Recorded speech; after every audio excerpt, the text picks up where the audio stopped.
Hello, this is Blade Manu Pie, and I guess I'm just gonna give everyone a bit of an update on everything, I guess. A little over a week ago, I came to a conclusion about, well, my life and who I am and what I've been holding on to. What I've been holding on to is a lot of crap. To put it simply, I was holding a lot of resentment and confusion from grade school. I mean, like, way back, and I'm thinking maybe even all the way down to kindergarten. Actually, I know it's somewhere where some of the things were starting was in kindergarten, and I was able to just reevaluate my entire mindset on everything. And even looking at my picture here, like, I seem different. I don't know how to explain it. And some people are seeing it too. I'm just not sure. I mean, I look at myself in the mirror and I'm like, I swear my hair got thicker. I'm like going bald up there. And then after I figured this out, the next day it felt like my hair was thicker. Okay.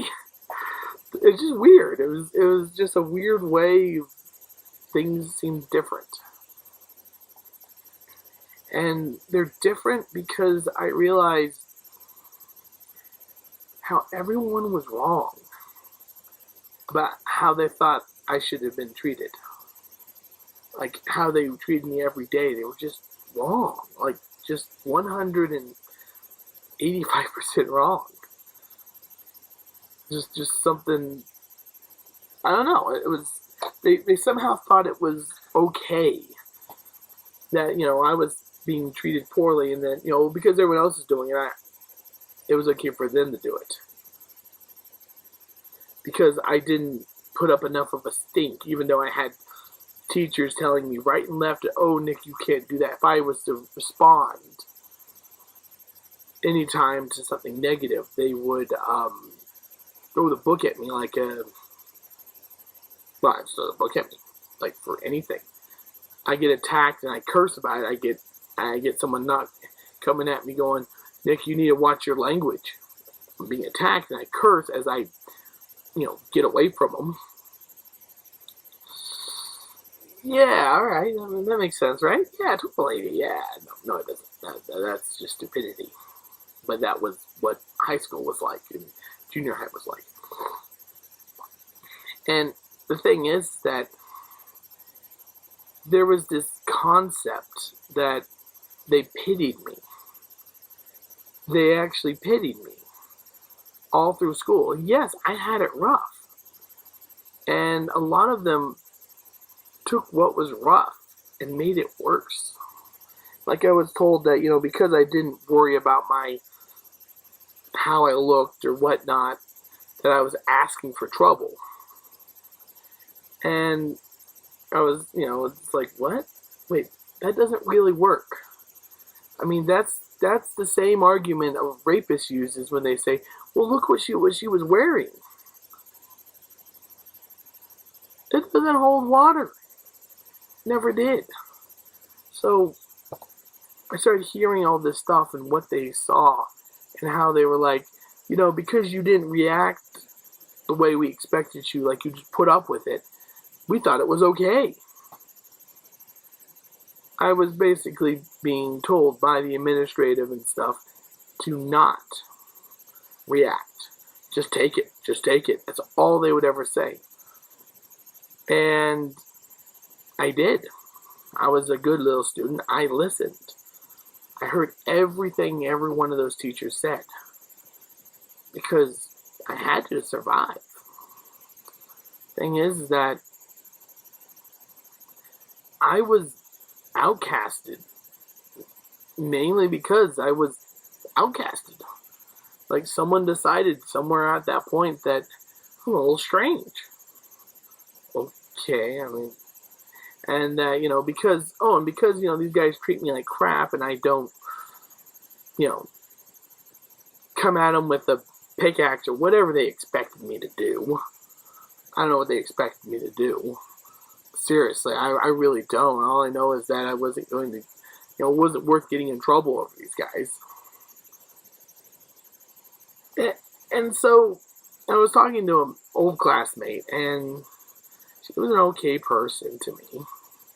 And I asked, like, what kind of person was I back then? And the truth is, she didn't know. But what she answered, how I was perceived.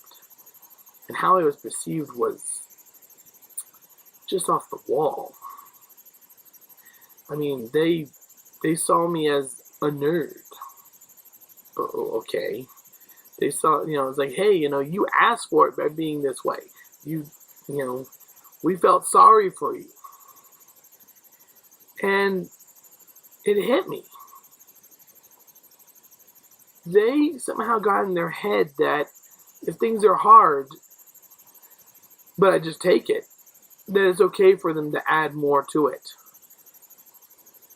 to make things harder on me. They took that as it's okay. And, here I am just thinking about this, and I come to a realization. As soon as she said this to me, I thought back to all the people I ever dealt with. And I saw it in their eyes, what they thought of me. Right then, I understood it. How they reacted to me, how they treated me. It all made perfect sense. Well, I understood why they did it. Didn't make sense. It was pretty stupid, actually. But I understood it. And so, here I am, sitting back here, and I'm just like, no wonder high school was hell. No wonder junior high was horrible. No wonder elementary was horrible. They all had this view of me, he's such a poor guy. No wonder I was treated like crap by teachers and students. They all had this thing they saw and they expected me to be. Oh, I was a nerd. I barely even know what that term means. Really, I just don't get it. And the thing is that in the 90s, if you were marked with any kind of quote-unquote developmental or whatever, if you marked with anything, which I was specifically marked with Asperger's or atypical high-functioning something or rather autism, it basically gave the school the quote-unquote right to treat you like crap, to not teach you things, to not let you try and succeed. And so all this stuff, boils down to all these people treated me horribly for years because they thought it was okay because I didn't react the way they expected me to. And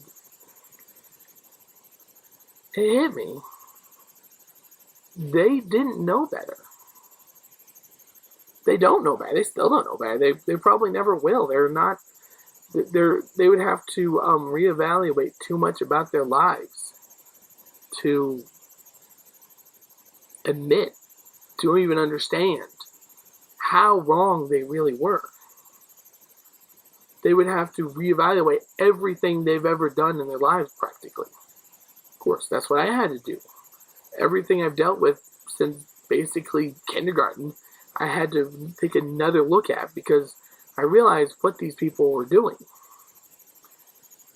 And the thing is that they treated me horribly. I'm not holding a grudge. It's more, I pity them for being that stupid. I'm sorry for, someone who was this and, knows that I'm talking about them. I'm sorry if you're offended, but it is stupid. At what point, do you see someone who's being given a hard time and you think it's okay to respond by giving them a harder time. It doesn't work. That's not Christian. That's not anything. That's just jerk. It's not funny. I don't see how you come to that conclusion. That, hey, this person's having a hard time. I'll make it worse. Oh, he doesn't seem to mind. Or she doesn't seem to mind in some cases. They're just, taking it. No. Yeah. Because that's what we're told to do. When you get stuck in one of those special ed or ED programs, they basically tell you to take everything that comes at you and not respond. That is what you are told to do.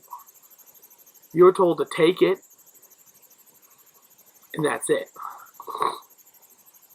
And if you try to go in there and get a teacher, and say, oh, then you go get a teacher. The thing is, that's not, teachers are inept. So you go out there and you take it, and then you go tell a teacher, then they turn around and it gets worse immediately. That's how bullying works. And again, these people that I grew up with, these people that they didn't see it as bullying. They didn't. They just didn't. They thought they were including me, and they were always trying to include me. And the thing is, they thought I was a loner. And it's just, they never did anything that really interested me. And, I had to get home. I had a situation where I was basically busing. I wasn't in that same town. I wasn't in that same area. I had to bus a long distance just to, be anywhere. It took us, my friend Robert, it took us like 20 minutes to get to school from our homes. And that was just what it was. And it kind of came to a point I didn't want to stick around after school usually anyway. A few times I tried to be social and stuff, and as they probably remember, I would dance. And I had no inhibitions when I danced. I still really don't, but it's funny to think about that. That was probably one of the few good memories I really have from school, was being able to dance sometimes. But it didn't really matter. That was like one thing. Kind of happened like 3 times. But every time I tried to be social, there was always that kind of barrier. Honestly, the only time I ever felt okay, really, when I was there, was when I was dancing at those events. Then I felt okay. Then I felt confident. Then I felt alive. But for the most part, it was nothing. And the thing is that growing up, I basically just was treated horribly. Sorry about that. My father called and he was telling me, this is Christmas Day. And I guess where I was at was basically, I felt okay dancing in those 3 times through all high school. And I started thinking about what it is that they were treating me like. There isn't really a word for what they were treating me like. There just wasn't. But it was bad. And the thing is, I know they didn't mean to. But one of the things that I realized when I found the strength, because once I realized that what they were doing, understand how they were thinking,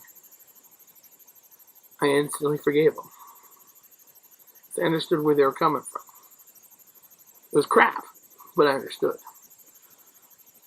And, they still screwed up. They still hurt me. And they probably have hurt quite a few other people. And that's when I started thinking about what it did to me after I forgave them. Because I've always felt like there was this huge amount of darkness that just was in me that was like, just wanted to get out and make me want to go on a rampage or something. Something a bit over the top maybe, but that was something that I felt like I had in me. And then when I forgave them. When I understood what was going on, I was able to forgive them for being idiots. I know I'm being harsh on them. All that went away. All that hatred, anger, just went gone. And I was left basically going, whoa, what just happened?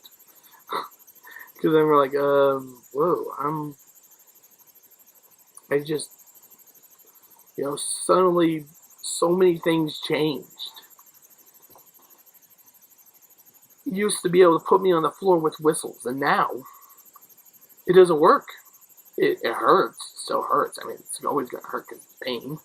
But it doesn't weaken me. It doesn't send me to the ground.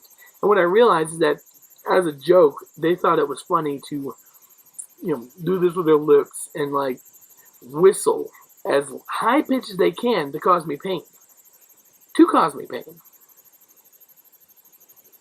That was something they wanted to do. And they did that intentionally. And I think that's what made it where somehow, and I don't know, my reaction got worse and worse as years went on. And now it's gone. And what I think it is that I equated every time I heard someone whistle with how they were attacking me. It was an attack. It was a sonic attack. They were intending to cause me pain. Every time. And I look back on it now. I know what they were doing. They're being idiots. They thought, hey, this is cool. They think this is funny. In reality, it's not funny at all. It's painful. But, they didn't really understand it. And so much of them, I understand now kind of why their lives are the way they are now. I mean, a lot of them, all they're going to do is get married and have kids. And maybe get some job that doesn't really do anything. It kind of doesn't matter. So many of them just, oh, I want to be this or I want to be that. And oh, I'm going to be a farmer or I'm going to be a teacher. All this stuff, and I hear it, and I heard it. And a lot of them, they're working at, part-time jobs still, Walmart employees maybe, or something. And all they're doing is getting by. They're not thriving. They're just surviving, taking care of their kids. And again, taking care of their kids, that's what they have to do. But they don't have anything else. Their lives are basically pointless. I'm sorry to say this, but I started thinking about it. And then the thing that's kind of scary is they're going to pass on their way of thinking, the way of treating people to the next generation. And so that's where my mind kind of started putting together something. And this is going straight to school shootings, or mass shootings in general. And I have a theory, and I think it's probably pretty spot on, that they're coming from these random mass shootings. They come from basically someone who is quote unquote sensitive to the effects of the way people treat them. Sensitive as in, they're not stone. I mean, honestly, I'm going to say there's probably a lot of people. And the thing is that, you make their lives a living hell because, hey, they're asking for it. Yeah, your rapist logic. Yeah, I'm calling it rapist logic. Anyone who disagrees, well, please make your case, because I like to hear this, because I need a good laugh. But, they have this whole logic and how they treat people and how, there's no real way to get this to stop except unless you leave and get homeschooled kind of thing. You get stuck in that place and they just keep going at you. And they think it's funny. And you go and you try to get someone from outside to stop it, and it gets worse. And at this point, And I think this is what really needs to be considered. That's where it happens. That's the kind of thing. And that's the pressure that's being put on them, is not being able to do anything about their life. They can't stop the abuse. They try and it gets worse. And again, this is abuse. The way that they treat people is abuse. And my cat's about to make her to jump onto the screen again. No, maybe not. She's around. Oh boy. Excuse me. Sorry. She was about to knock the camera over or something. That's a cat for you. But the thing is that, what we don't consider is school shootings, mass shootings that just can't come out of nowhere. It's like so many people say you can't fix crazy, and the thing is that darkness that was in me from what happened in school, I have been fighting with my whole life. Nearly 30 years, basically. Like 25 would probably be a good guess. That darkness of people treating me horribly. That darkness of me not understanding the unfairness of why this was happening. And it just building up. I started thinking about that. There's only two ways you get out of that situation. There's really one, and it's just whether or not you take people with you. Basically suicide. Mass shooters are suicidal. They're just trying to make a big splash before they go. But it's still suicide. So when we really look at these things and we really want to look at the whole thing, we need to start looking at the people who try to commit suicide and why. And there's one of my friends, and it drives me crazy when he says this, but you can't fix crazy. And the thing is that when I realized I could just dump away all that darkness, I realized you kind of could. Because everything that I felt was wrong with me basically left. I mean, there's maybe a few things that are still a little off. Okay, yeah, the problem most definitely is. But it was just gone. This is the darkness these people instilled in me. Because that's what happened. They instilled it in me. They pushed it. They, everything. Like, I don't feel angry anymore because I was able to let go of it. But the thing is, they shoved it down my throat with how they treated me and how I couldn't get away. I legally had to keep going to school.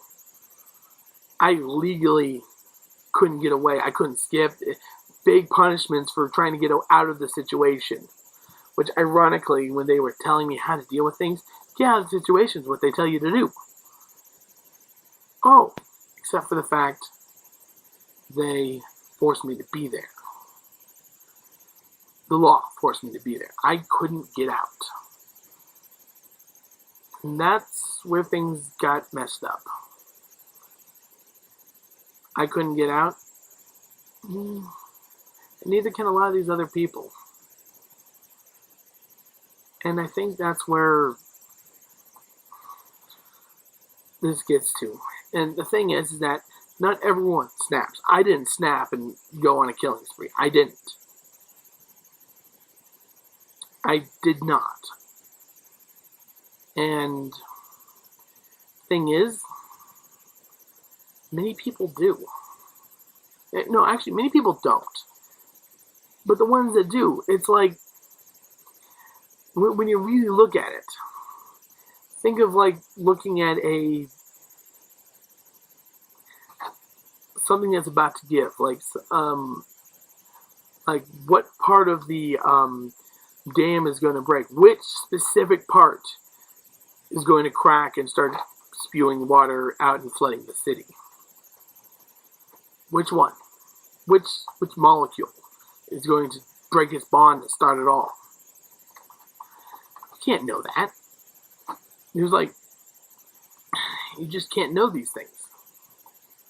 And that's where why we can't find this is because we have a sickness in this country. Maybe there's a few other Western countries that have the same issue, but I know it's in the States. Well, we have people who put this ungodly pressure and ungodly darkness into other people because of how they treat them. And they've gotten more and more capable of doing it. It's getting harder and harder to escape it. At least like in the old days, you could go home and they're not necessarily going to mess with you. But, now you go in there and you check your email and, oop, there they are. There they are adding it.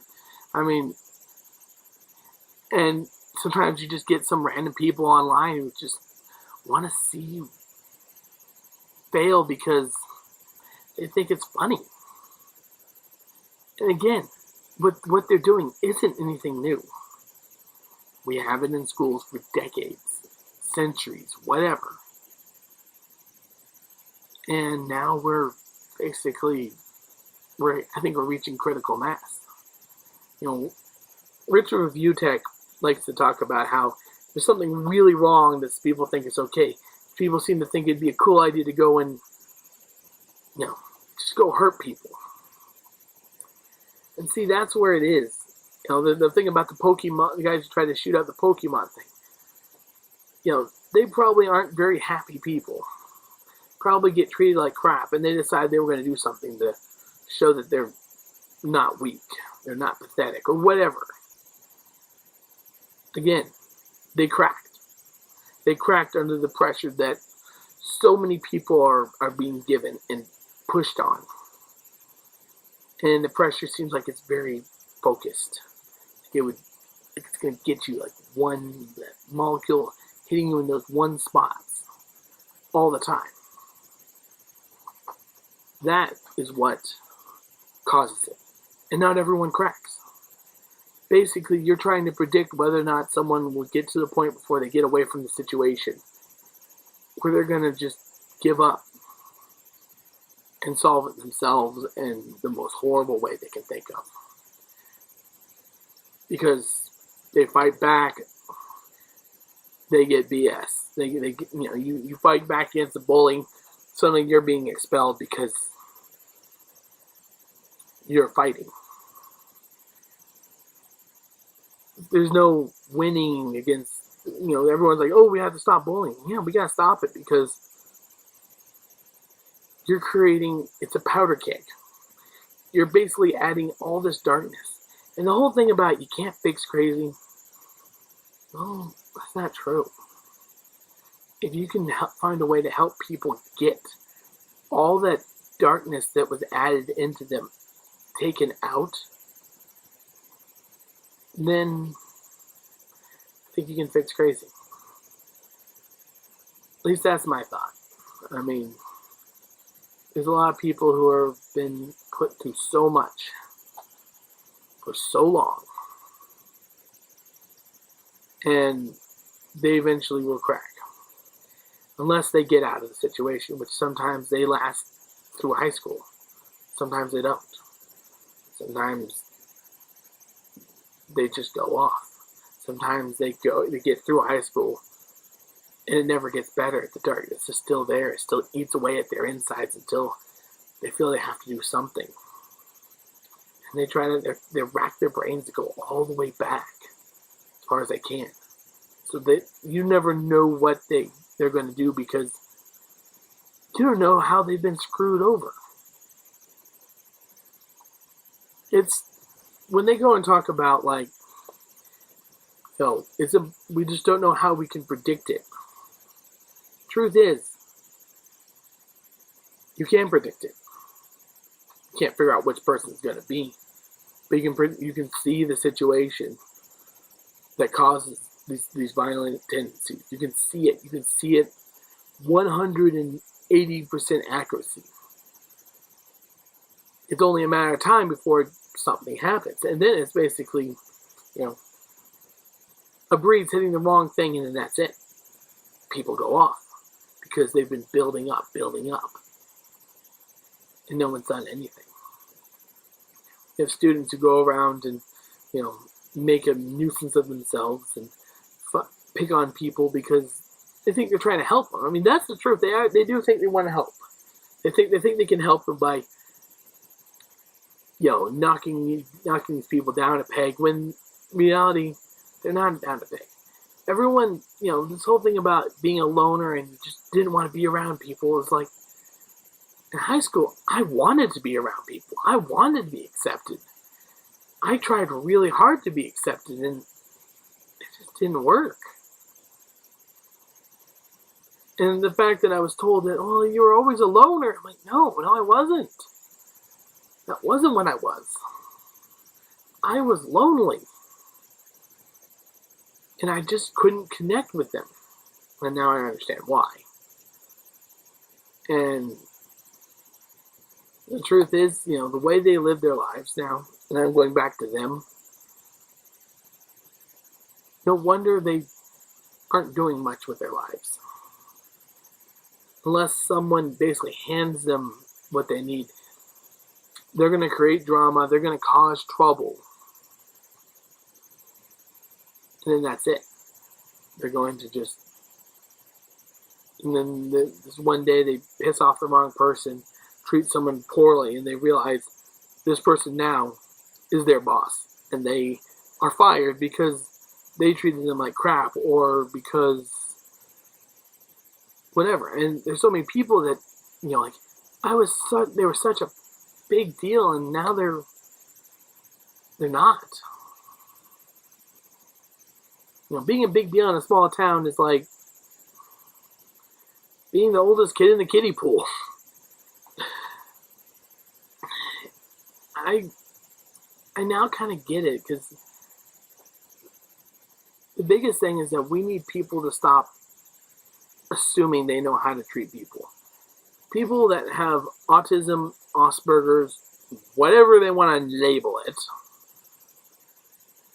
people that are just different. They don't interact the same. But that doesn't mean they need to be forced to confide to the rules of the world, to the rules of societal rules. It's like, you have to go out there or you're crazy. You have to go and drink beer and get plastered. And, I seen a picture on Facebook making its rounds, and it was pretty funny, where they took a picture of a bunch of people getting drunk and acting stupid. And then they showed a picture of a bunch of people, in cosplay. And you looked at them.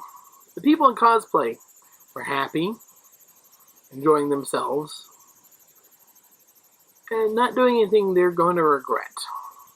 Now, the drunk people, on the other hand, now they're doing everything they're going to regret the next morning. So, I guess what I'm talking about, what I want to say is that I don't hold a grudge against my high school. There's no point in it.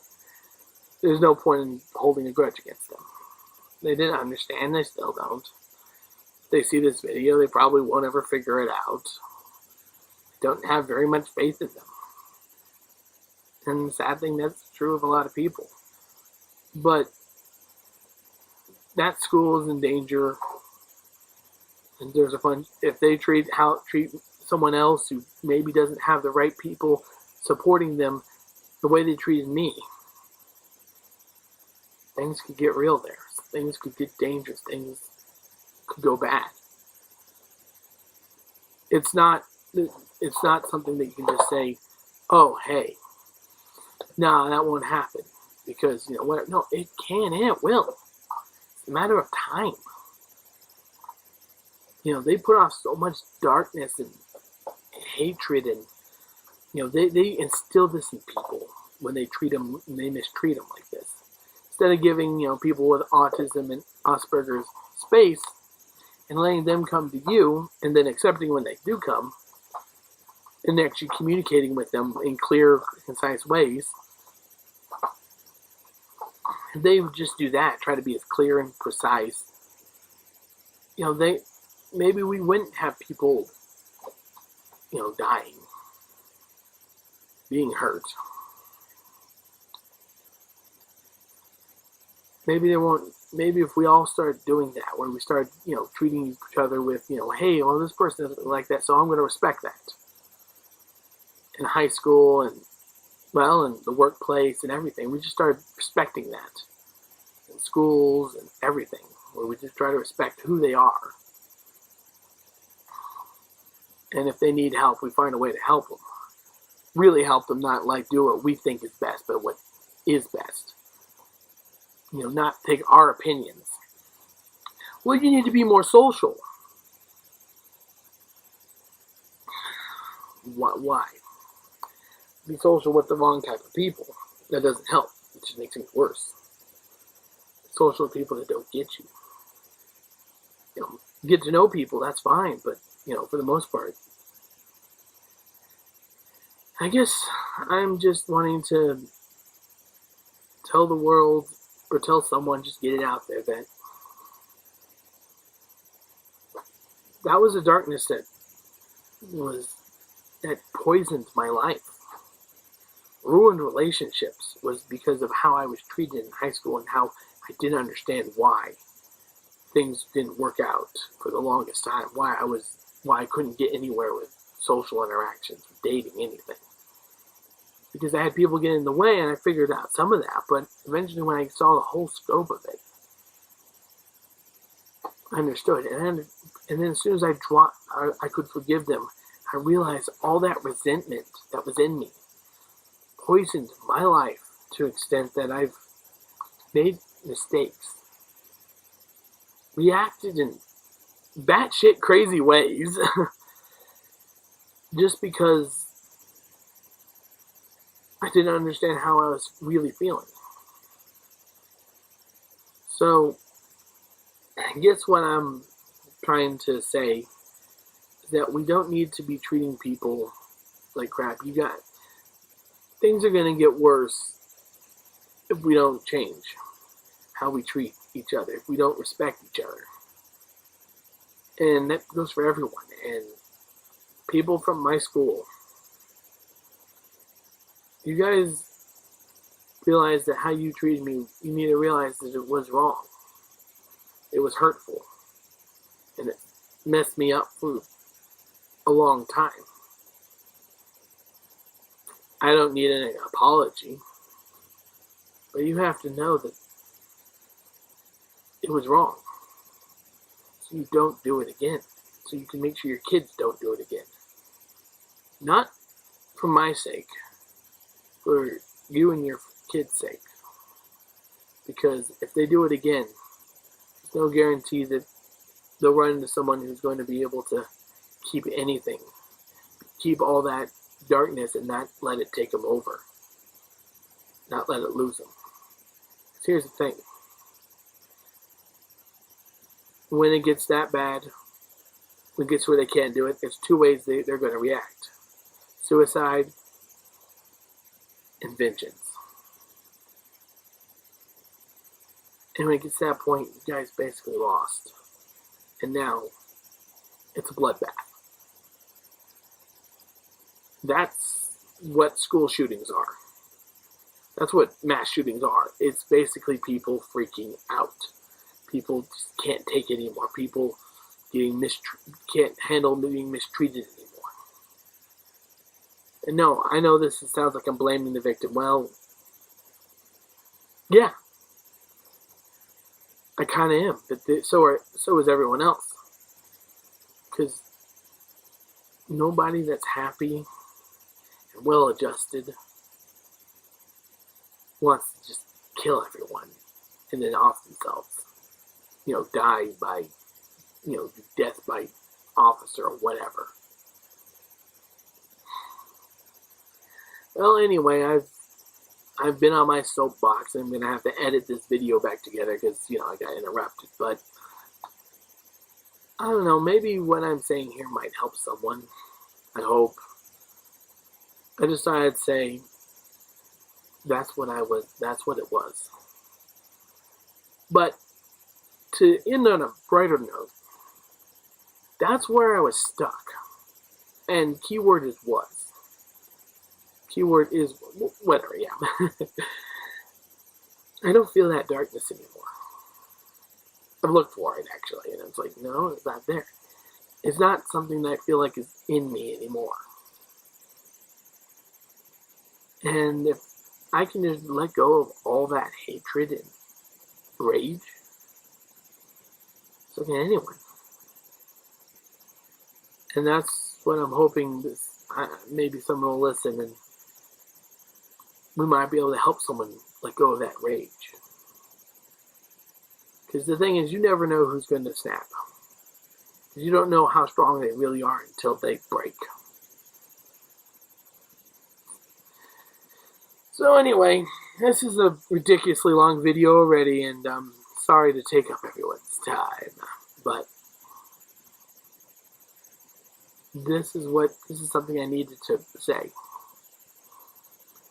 I hope everyone understands, and I hope that things get better. God bless, and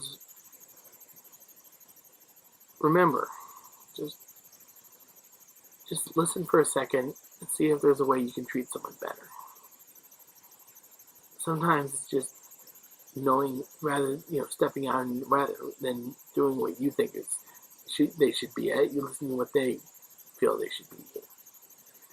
All right, peace, love, and peanut butter, and everyone, they'll know we are Christians by our love. Of course, atheists seem sometimes more Christian than Christians too, but it just goes to tell you maybe they are Christians, they just don't know it. I don't know. Anyway, hope this helps someone.